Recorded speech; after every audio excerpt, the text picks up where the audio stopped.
amigo da minha sala, ele chegou e falou assim, gente, vocês viram o que tá escrito no banheiro? Eram pichações ofensivas às mulheres negras, pichações ofensivas ao coletivo de alunos negros e uma pichação diretamente dirigida a mim,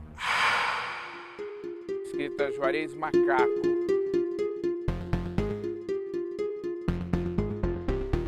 A gente ficou bem chocado, principalmente aqui a gente que é da FAAC, que é da parte de comunicação, a gente está sempre discutindo questões de gênero, de etnia, e a gente ficou bem chocado em saber que uma coisa dessa aconteceu bem no nosso meio.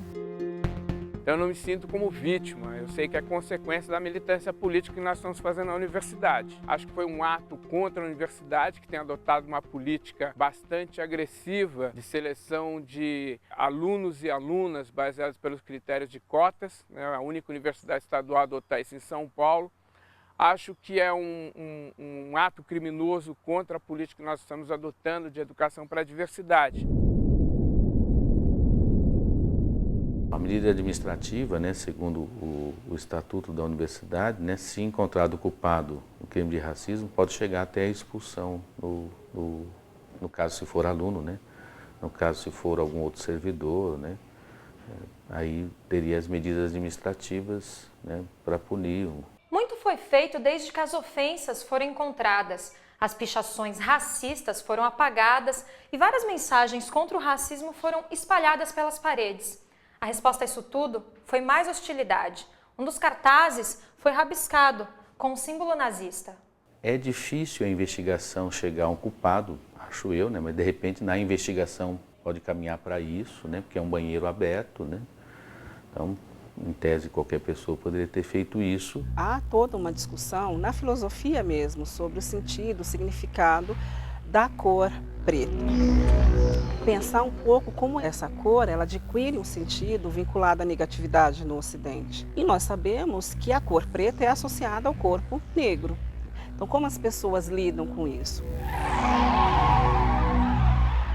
Eu penso que se você não discute, se não são criados espaços para discutir todo esse sentido vinculado à negatividade, vinculado até ao demônio, alguns autores que dizem que o demônio ele é pintado como negro na maioria das iconografias no Ocidente. Então, que sentido há isso? O vínculo com a sujeira, o vínculo com a escuridão, com as trevas, com o demoníaco.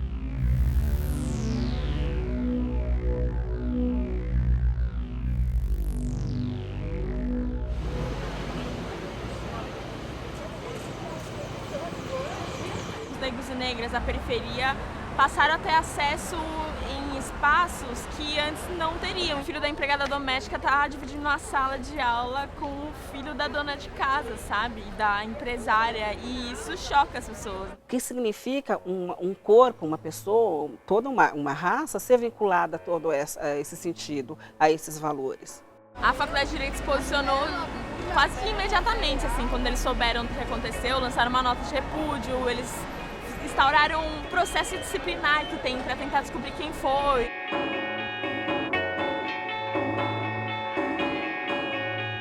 Não tem como descobrir, né, quem que é a pessoa, porque não tem câmera no banheiro. Que leva uma pessoa a ofender outra pessoa em função da cor da sua pele. Então, eu acho que esse deve ser um elemento difícil de discutir, porque como é que você vai racionalizar sobre um comportamento e um ato irracional?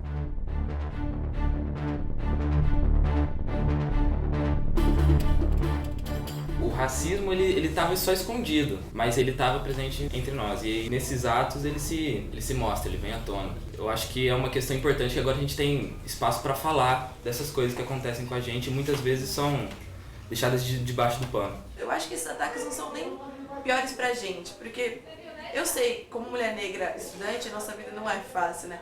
Mas é pior, por exemplo, para as faxineiras que tiveram que limpar aquilo. Elas foram obrigadas a ir lá e limpar que mulheres negras fedem. É para mostrar como a gente tá abaixo, sabe? Então a reação de uma delas me surpreendeu bastante. Ela saiu do banheiro chorando, indignada, e fez uma fala que eu achei bastante surpreendente. Ela disse: me chamam de negra fedida, mas sou eu que limpo a sujeira que as pessoas fazem nesse banheiro. Foi feita uma reunião com professores, alunas e funcionárias para poder discutir a situação. E esse episódio foi tão marcante que as mulheres que participaram dessa reunião mesmo não sendo faxineira, professoras ou alunas ficaram muito emocionadas. O que mais me tocou foi o que elas falaram, que elas se sentem invisíveis dentro da instituição. Muitos professores não respeitam, muitos alunos não respeitam, né, não cumprimentam, não falam coisas mínimas, né, da educação que eu acredito ser mínimo, né? Bom dia, boa tarde, tudo bem, dá licença. Não é só o pesquisador, não é só o professor que é importante, né, são todas as pessoas que prestam esses serviços básicos pra gente e continua sendo desvalorizado, como sempre, né? Quem passou por uma prática de racismo tem uma cicatriz marcada que ela nunca deixa de coçar. Então, nesses momentos, explodem esses sentimentos e é mais difícil você realmente verbalizar em relação a isso. No caso das mulheres, são mulheres ligadas a empresas também terceirizadas e talvez elas tenham um certo receio em falar em função da sua situação profissional na instituição. E elas já falaram. E talvez elas não queiram falar mais para não se expor, porque elas correm o risco de ser mandadas embora, que é o sistema. As faxineiras do Mackenzie, a maioria das faxineiras são mulheres negras. E aí você olha para a sua sala de aula, você vê assim, muito aluno branco. Você olha para o corpo docente, muito aluno branco. A direção da faculdade, da universidade são brancos. E aí você vê a faxineira, são mulheres negras, os seguranças são homens negros. No ambiente universitário você olha assim e fala, nossa, qual que é o meu lugar aqui nesse espaço, né? É realmente na sala de aula ou aluno trabalhando, sabe? Nós não temos um número suficiente de negros e descendentes que prestam o nosso vestibular. Não é porque ele reprovou, porque nós temos uma ficha, né, quando ele vai fazer a inscrição, onde ele declara, né, a cor da pele, a sua etnia, a sua religião, o seu poder aquisitivo. Não sentem que é o espaço deles, não é? E porque é o espaço de todos, né? Nós estamos trabalhando com uma propaganda, né?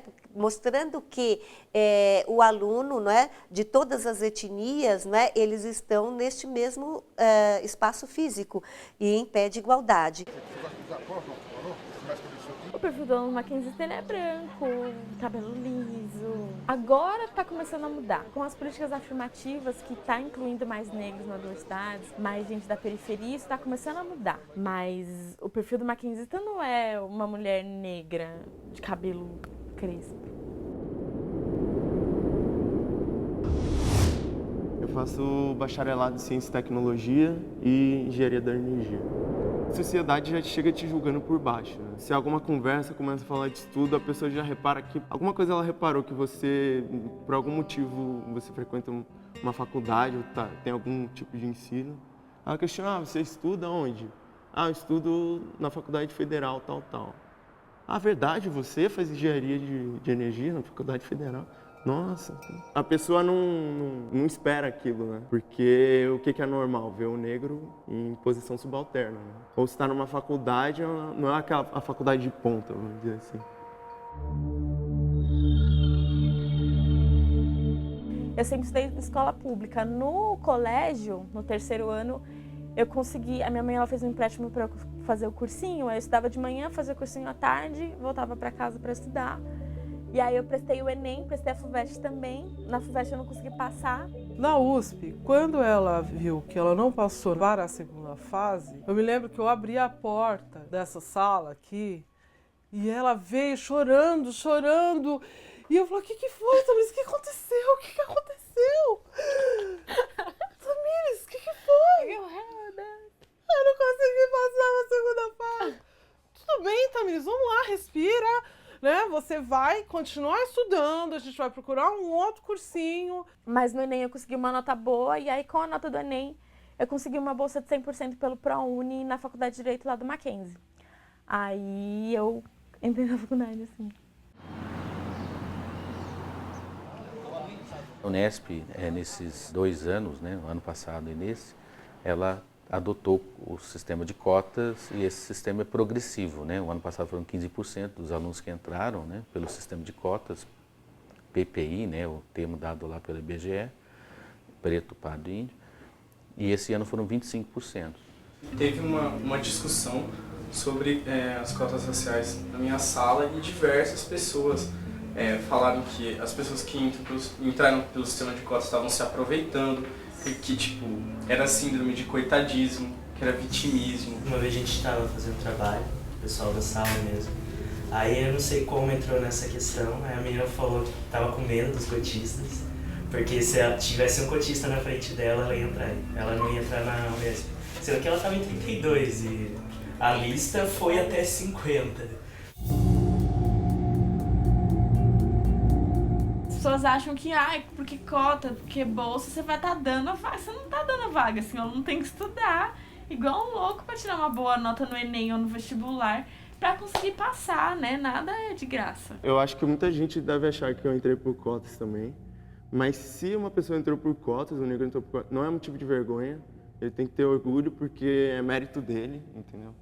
É uma dívida que tem com a gente. Vamos olhar na história o que aconteceu com o negro e por que a maioria dos meus irmãos e irmãs estão na situação que estão hoje.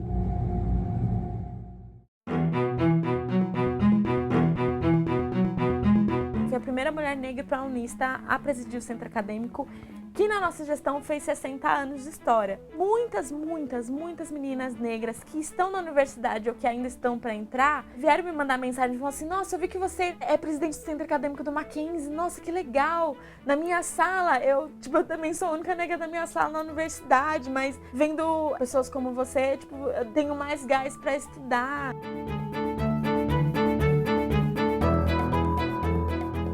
O que mais me deixa injuriado, realmente, dentro da educação, principalmente dentro da educação no campo das ciências, é a falta de representatividade.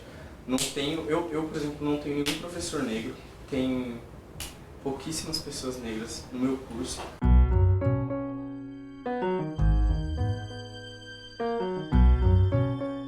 The fact that I wanted to be a scientist and astrophysicist was hands down the path of most resistance through the forces of nature and forces of society.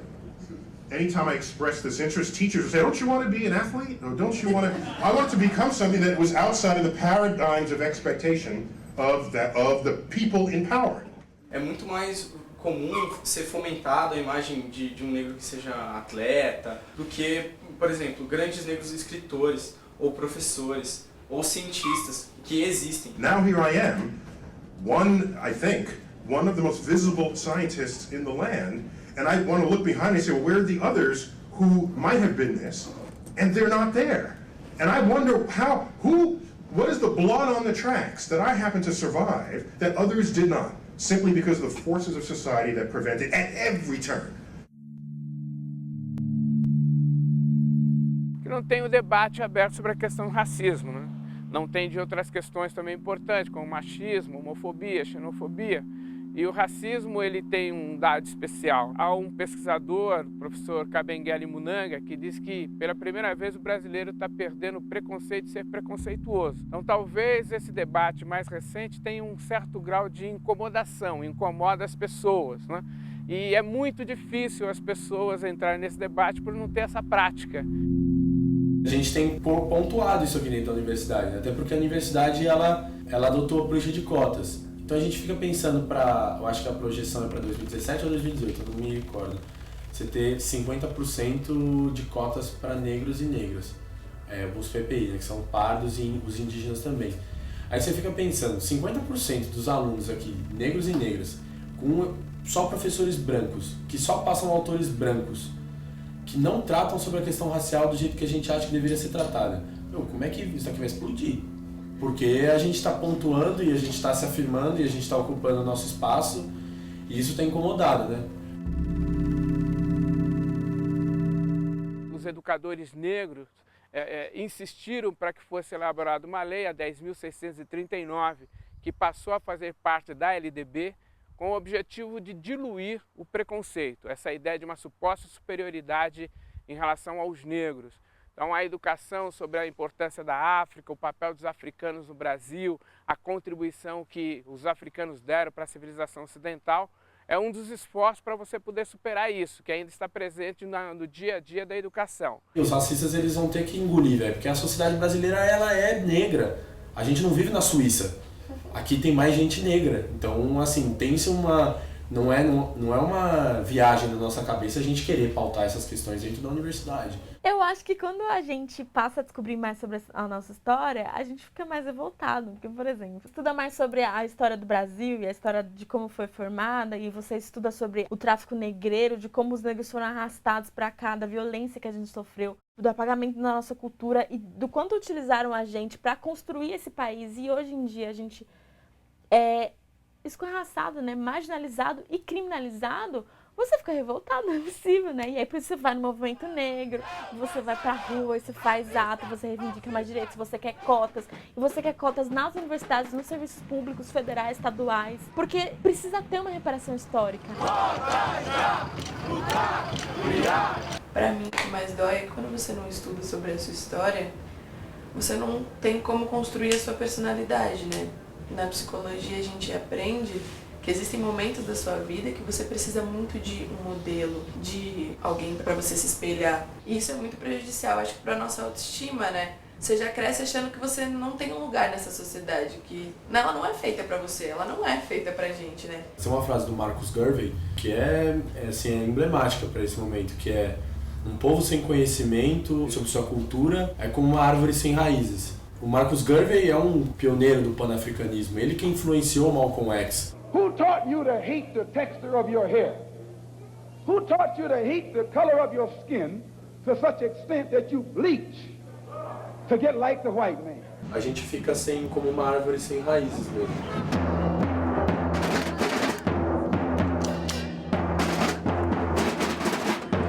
Racistas não passarão!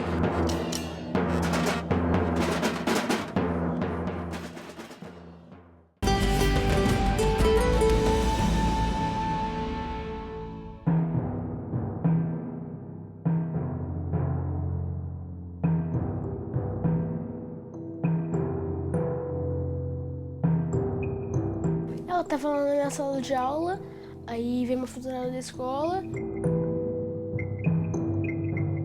Ela me levou lá na sala da diretora. Aí eu fui lá e ela perguntou se eu gostava do meu cabelo. Eu falei que sim, né? Aí ela falou pra me pedir pra minha mãe cortar. Fiquei com vontade de chorar.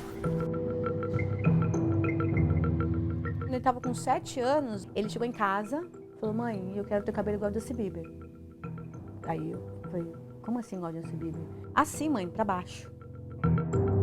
Eu achei que só menina tinha esse problema de querer ter cabelo liso, porque eu, quando era criança, eu também queria ter cabelo liso como as meninas e queria ter cabelo olho claro, porque eu nunca era escolhida para ser a noivinha da festa junina.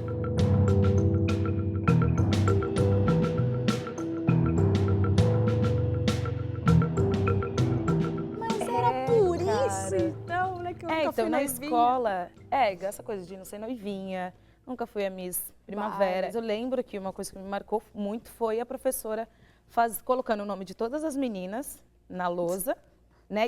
E tinha que dar ponto, né, para quem ia concorrer para ser Miss. Simplesmente, eu votei em mim, sempre no amor próprio. Que foi o único voto que eu tive, realmente, foi o único voto que eu tive, porque foi eu que me marquei ali. Mas eu não tive nenhuma marcação na lousa, nenhuma. Lucas, o seu cabelo é tão especial que não existe nem super-herói com cabelo igual ao seu.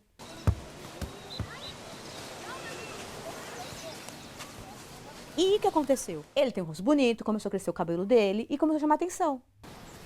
Amanda, o que você tá fazendo? Vamos embora! Ele estava até fazendo um curto infantil, viu que tinha um prêmio no Filme Brasil, dando no caso do cabelo. Então ele se sentia, né?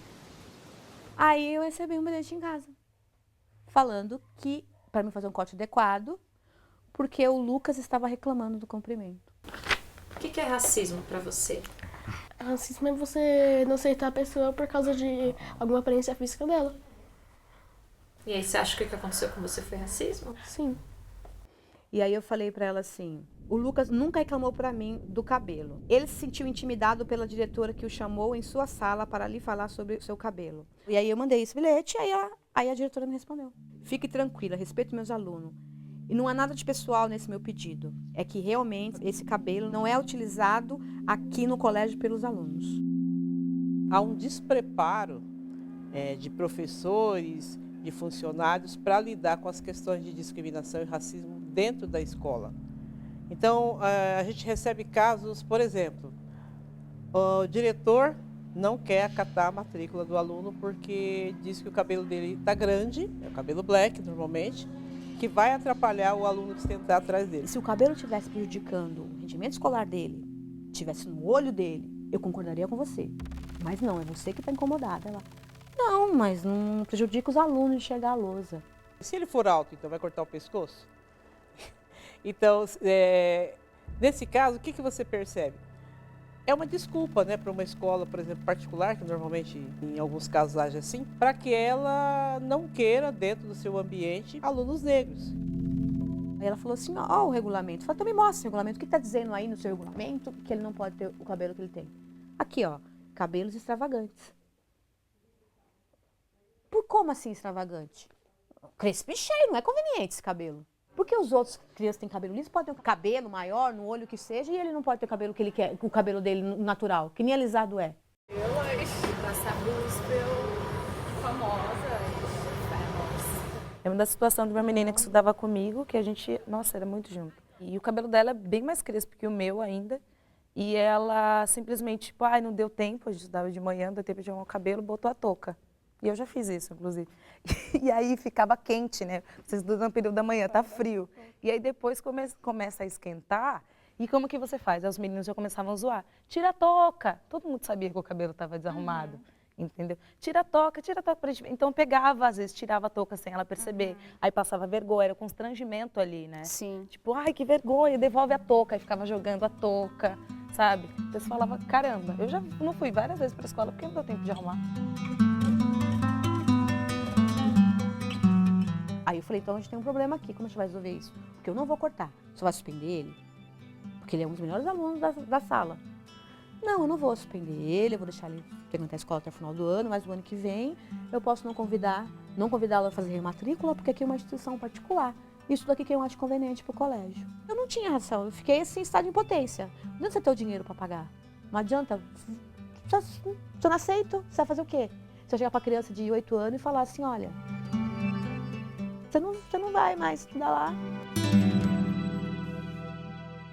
Não é necessário que essa professora, esse educador, essa babá, esse recreacionista diga nada. O olhar diz tudo. E o olhar vai mostrando para essa criança ainda pequena, para esse bebê, não só que ela é diferente, mas mostrando que ela pode ser uma pessoa, um ser que é desprezado, que pode ser desprezado. E esse olhar vai dizendo para aquela criança, olha, você não pode ser amado, você não pode ser desejado, você não é belo, você não significa nada que é valorado na nossa cultura e na nossa sociedade. Eu acho que o que mais acrescenta para o racismo infantil escolar é a negação. É um trajeto inteiro de negação e de como as pessoas são levadas, então, a ter de encontrar instrumentos para superar essa negação. Diretora nega, professora nega, alunos negam, pais negam, ninguém quer conversar sobre o assunto. Eu tenho que ficar a favor do bem, pior, senão... E as feridas pra vida, né, cara? A gente tá falando de aceitação, né?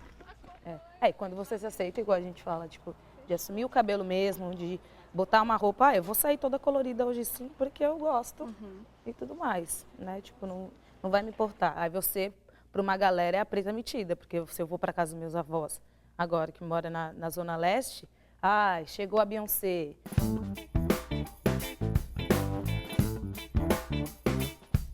Quando você entende, você se fortalece, né? A gente brinca até, né? Que a gente já baixou a cabeça muitas vezes, mas assim, chega. Estão olhando pra gente. Agora eu queria falar a reação da galera. Não queria falar, mas estão olhando, viu, bastante.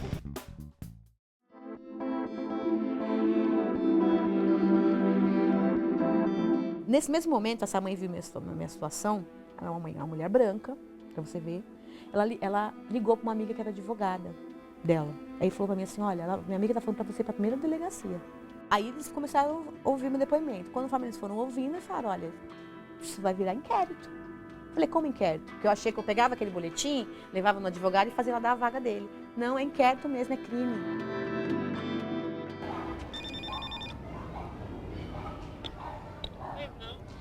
Oi, boa tarde. Eu sou Luana, da TV Brasil, e eu gostaria de falar com a diretora Laide Sintra. Será que ela se encontra?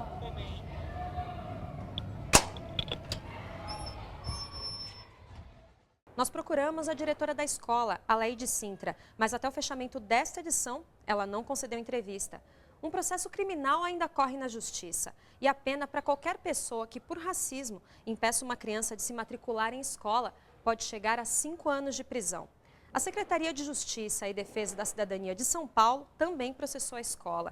A direção foi condenada a pagar ao Estado uma multa de mais de R$100 mil.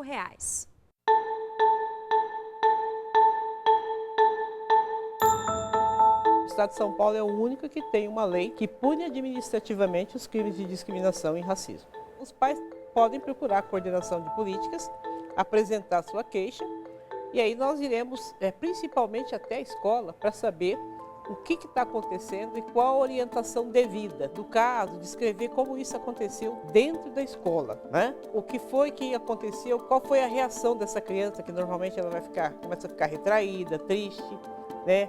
Amarga em função dessa exclusão que ela está passando dentro da escola. Ele começou a ficar mais nervoso. A menina que cuidava dele falava, Isabel, ele anda muito nervoso. Aí ele começou a falar, começavam a chamar ele de cabeça e capacete, de mendigo. E eu comecei a ensinar ele a lidar com isso. Porque na minha cabeça, as pessoas falavam antes, nossa, mas não, essa escola não é uma escola para você manter seu filho. Só que assim, na minha concepção quem tem que mudar são essas pessoas. Se eu mando ele para outra escola, lá ele só faz a mesma coisa. Ele sempre vai ter que ficar fugindo porque ele está incomodando alguém? Você incomoda alguém? O tempo todo. Eu vindo pra cá hoje, o cara passou de carro e gritou cabelo horroroso. E assim, tá muito pra além do estético, né? Tá muito pra além do fato do meu cabelo ser laranja, rosa, azul ou o que quer que ele seja, né? É uma violência gratuita que eu vivo, né? Que é você sair na rua pra incomodar mesmo.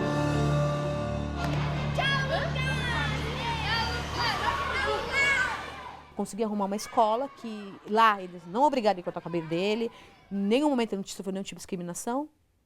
Que lá ele começou a se fortalecer ainda mais, porque na escola, além dele ter o cabelo cheio, que falava que ele suava, meu filho na escola dela nem atividade física ele fazia. Hoje na escola, ele é goleiro titular da escola. Hoje ele veio falar pra mim, mãe, agora eu sou goleiro titular.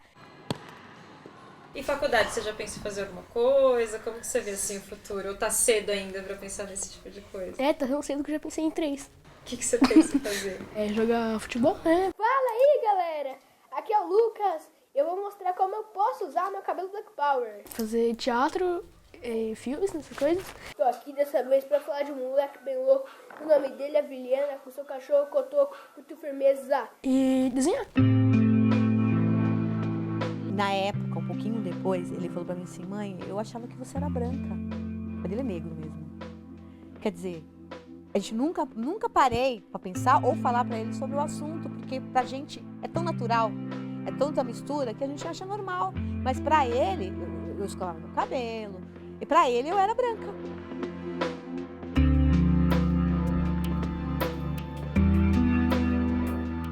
Mãe, deixa o seu cabelo igual ao meu. O meu não fica o cabelo igual ao seu. O meu enrolado...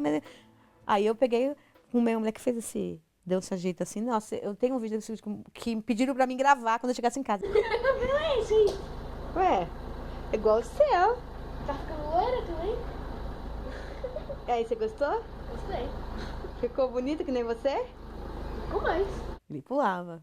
Ele adora ele sair comigo, os outros falam, nossa, olha o cabelo dele, olha o cabelo dela, ele adora. O que você acha de andar na rua assim com a mãe com o cabelo igual o seu, assim, com o cabelão? É bacana? Pra mim é normal. Não, a mãe parecer com o filho. E vice-versa. Não gostou, devolve. Dá beijo. Dá beijo. Eu me reconheci negra praticamente depois desse episódio.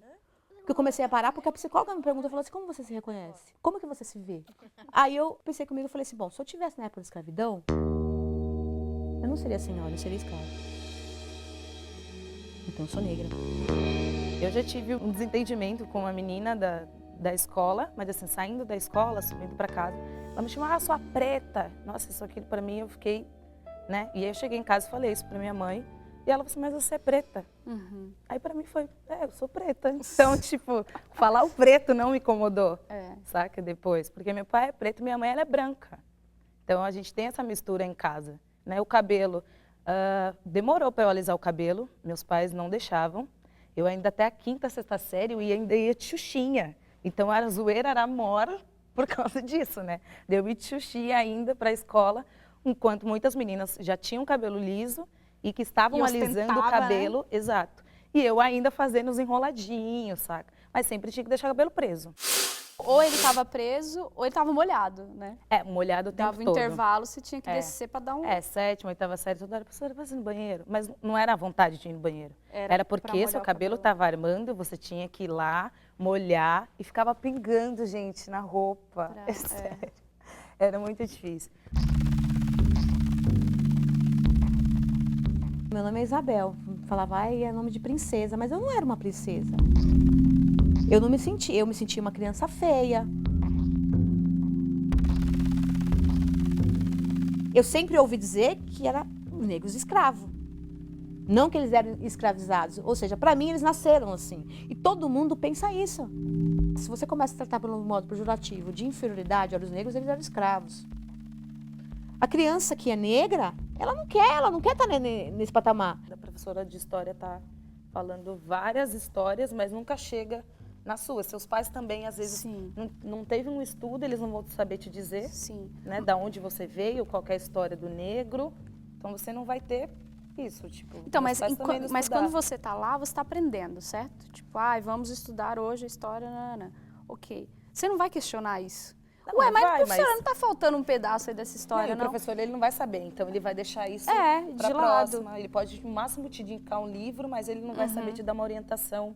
O que você ouve falar quando se vai falar da questão racial dos negros do Brasil? Eu posso falar, né, que normalmente, eu aprendi assim, né? O professor só ia falar de senzala, de chibata, de sofrimento, de humilhação.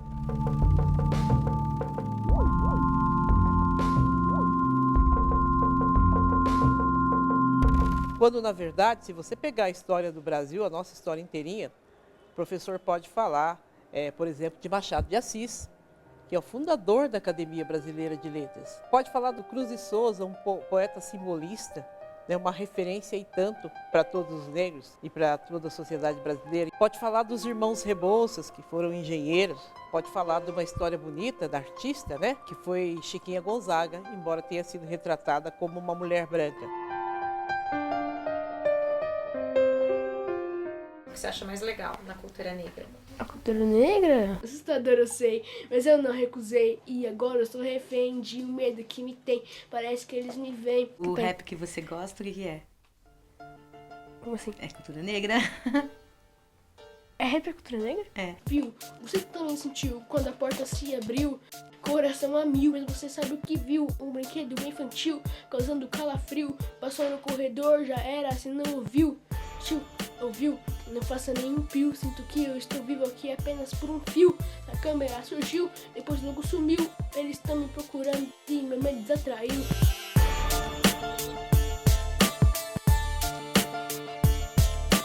Uma coisa que a gente escuta muito, que eu tenho pensado sobre isso, inclusive, que é as pessoas vêm, elogiam a gente na rua, né? E aí falam, nossa, mas queria ter essa coragem. E tocam sempre na questão da coragem, né? Da coragem. Estilo, estilo não tenho. E aí lá na infância, quando rolava um bullying com nome, com cabelo, a gente tinha que ter o quê? Coragem de ir lá pra escola. Enfrentar o moleque penteiro que ia falar do seu cabelo, tinha que ter coragem. A gente botar essa roupa para as pessoas é ter coragem? Não. A nossa coragem tá para muito além disso, né? Eu gosto do meu cabelo do jeito que ele é, ué. Cortando. Vai ser assim, vai ficar assim. Vou deixar que não é igual desse Bieber. Não.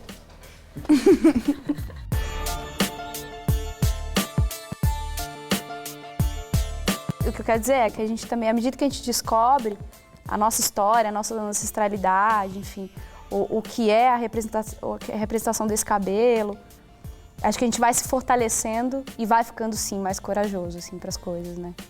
Com certeza.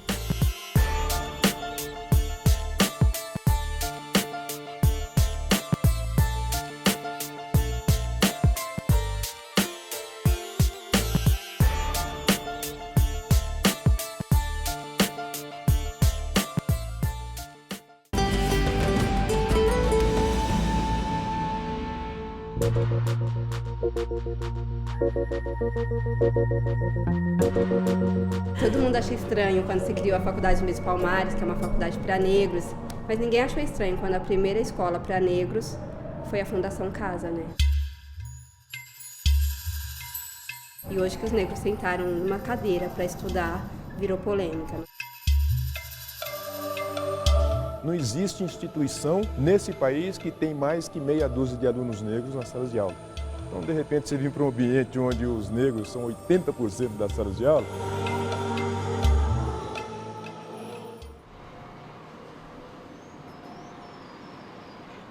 Em dezembro de 2011, a escola foi pichada com a primeira frase, que era "Vamos cuidar do futuro das nossas crianças brancas", com várias suásticas. Depois de um ano, os portões da escola, "Preserve a raça branca".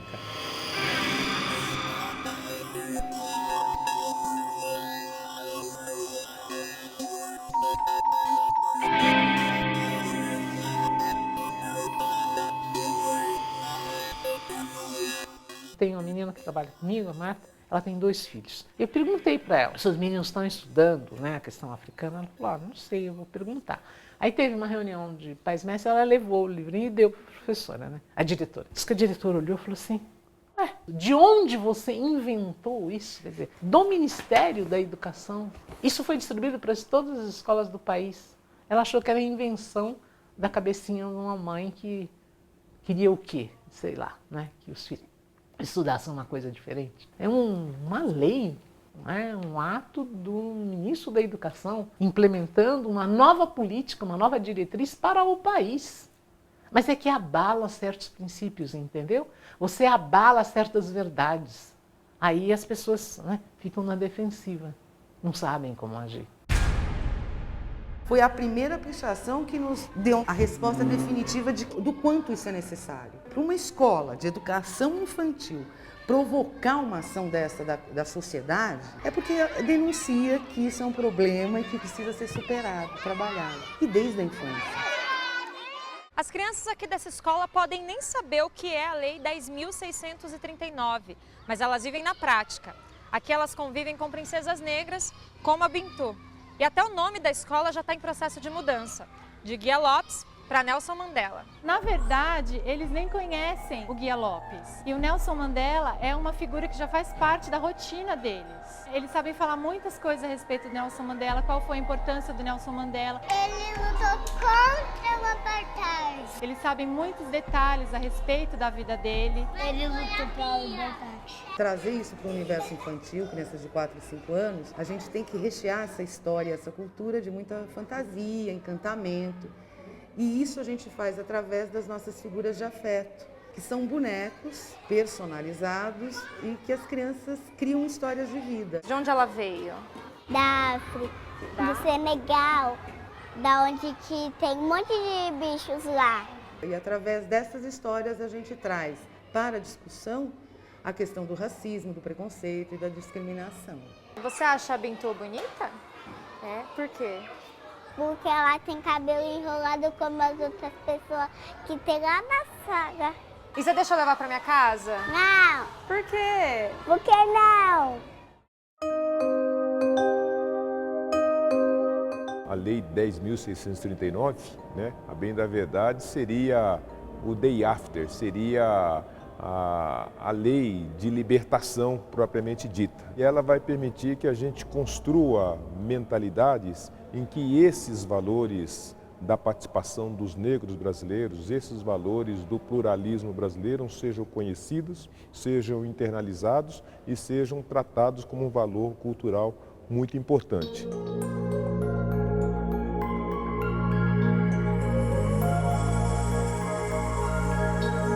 As meninas chegam aqui na faculdade com padrão meio que europeu, cabelo alisado, se sentindo branca. E aqui dentro da faculdade você meio que se transforma, né? Você começa a ter os seus reflexos a partir de uma outra identidade, né? A partir da identidade negra que foi construída. Aqui dentro eu me transformei, várias outras meninas se transformam, a sua posição, a sua forma de falar, a sua forma de defender a cultura negra, a nossa história, né?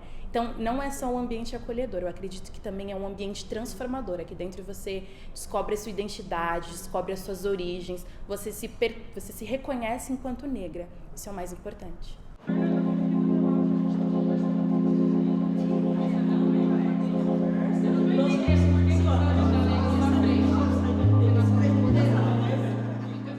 Várias publicações foram feitas porque os professores muitas vezes alegavam que não havia material e não havia uma formação suficiente para que eles pudessem trabalhar com a temática em sala de aula. Muitas escolas ignoram, passam por cima, ou então fazem uma comemoração de Zumbi no dia 20 de novembro, entendeu?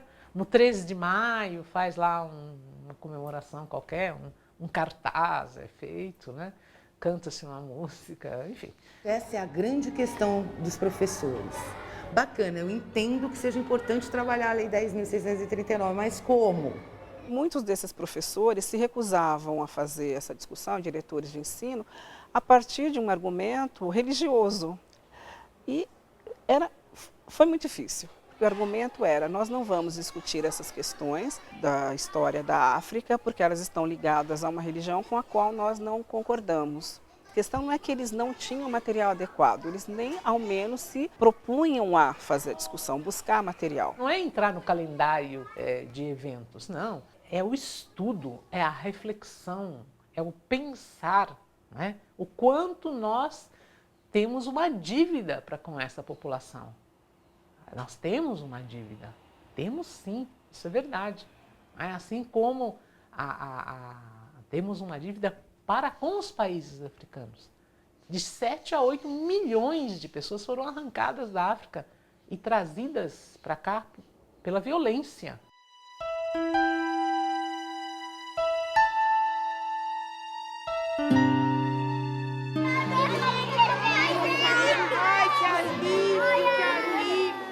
Uma das atividades que a gente faz, por exemplo, é leitura de imagens.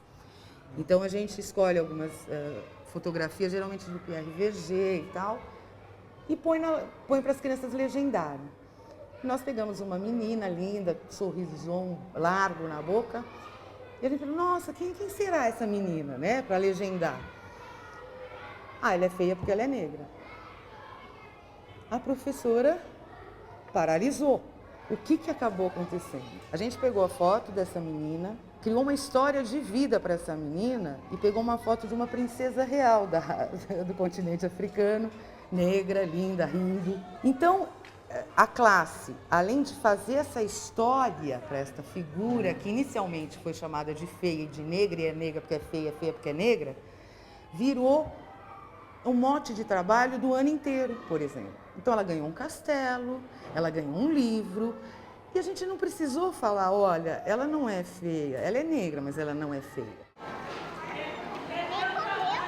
Para se enfrentar o racismo, que é uma coisa que ninguém declara muito, né? A não ser a criança, se ela se sentir à vontade, ela fala mesmo, e tem que falar, porque aí se revela o problema e aí a gente consegue agir, não ter pressa para resolver nada, né?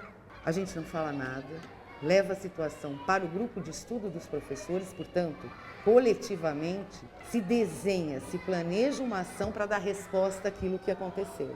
E nunca de forma direta para quem falou e nem para quem foi alvo. Mas a situação bem planejada consegue aliviar a dor de quem foi machucado e dar um recado diretamente a quem ofendeu, né?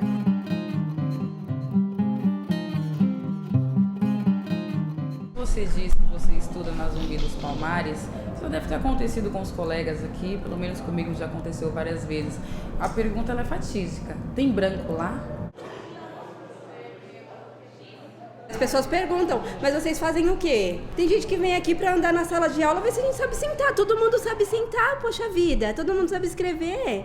Mas é verdade. Ah, mas eu quero ir em horário de aula pra ver como eles ficam na sala. O que você faz na sala no horário de aula, gente? Você senta e escuta o professor falar e discute a matéria. Não tem nada além disso. É fato, ninguém fica sentado comendo banana. Desculpa.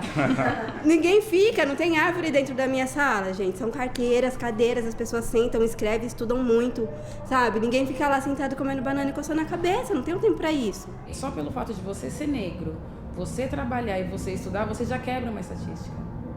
Porque eles vinculam, como eu disse, eles associam o negro a não querer saber de estudo. Então, uma vez que você trabalha, uma vez que você se forma, pode ser no curso de Direito, pode ser no curso de Administração, o curso que for, você já está mostrando, ei, eu tô aqui. E eu não tô aqui porque eu sou um coitadinho. Não, eu tô aqui porque eu mereço, porque eu sou digno como qualquer branco, como qualquer um.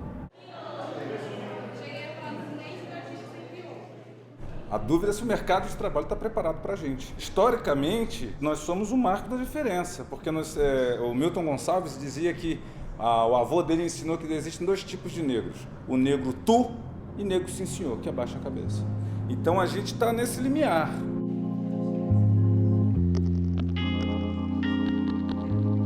O mercado de trabalho cresceu com a ideia que uma parcela da sociedade é sim, senhor. E agora, nessa virada, está sendo criado uma nova geração de nego tu. O cara que olha para você dentro dos olhos e fala com o mesmo conhecimento técnico que o empregador, e que há alguns anos atrás era praticamente inconcebível que isso aconteceria. Eu fico pensando, nossa, mas às vezes as pessoas passam anos numa universidade estudando, e até estudam, às vezes, questões de discriminação racial e racismo, mas isso não é suficiente. Então, o que é suficiente? O que é necessário fazer? Muitas das crianças que eram tidas como indisciplinadas, sem educação, geralmente eram meninos negros.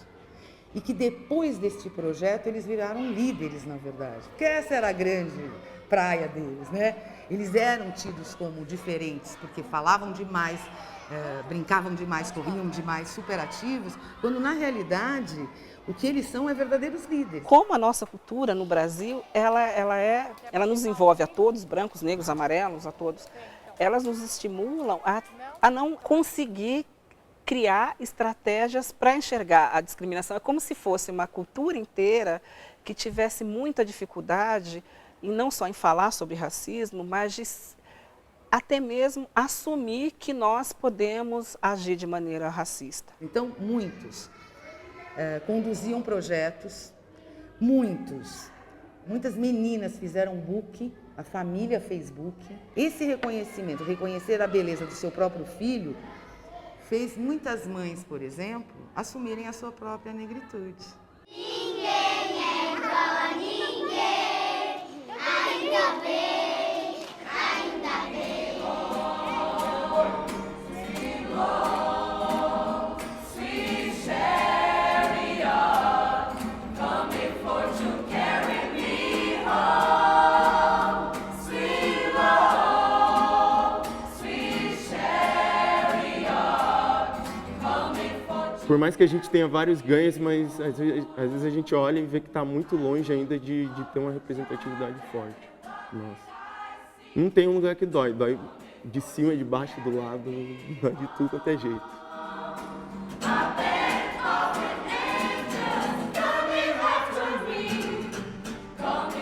É você saber que você tem um filho que é afrodescendente, que amanhã ele vai crescer e ele pode, talvez, não voltar para casa.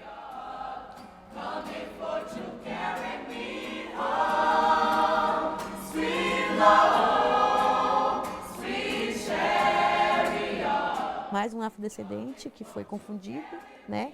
Um dentista que estava num carro, né? Dele, que ele comprou com o trabalho dele, porque ele era negro. Que adianta eu poder dar educação para meu filho, entendeu? Instruir ele ter tanta competência como qualquer outro branco e simplesmente ele ser marginalizado por causa da tom de pele dele.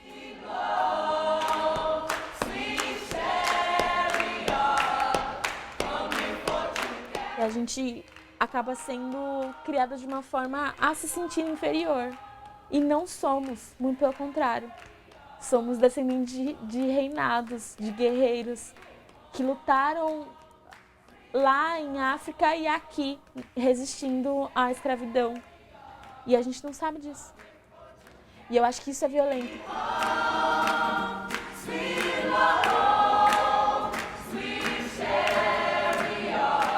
E quantas crianças se calam também, né, gente? Quantas? E não se identificam como negras mesmo sendo negras. É. Né? nós precisamos perder o medo de falar sobre isso, né? Precisamos nos abrir para fazer essa discussão, para que ela então seja menos pesada para quem educa.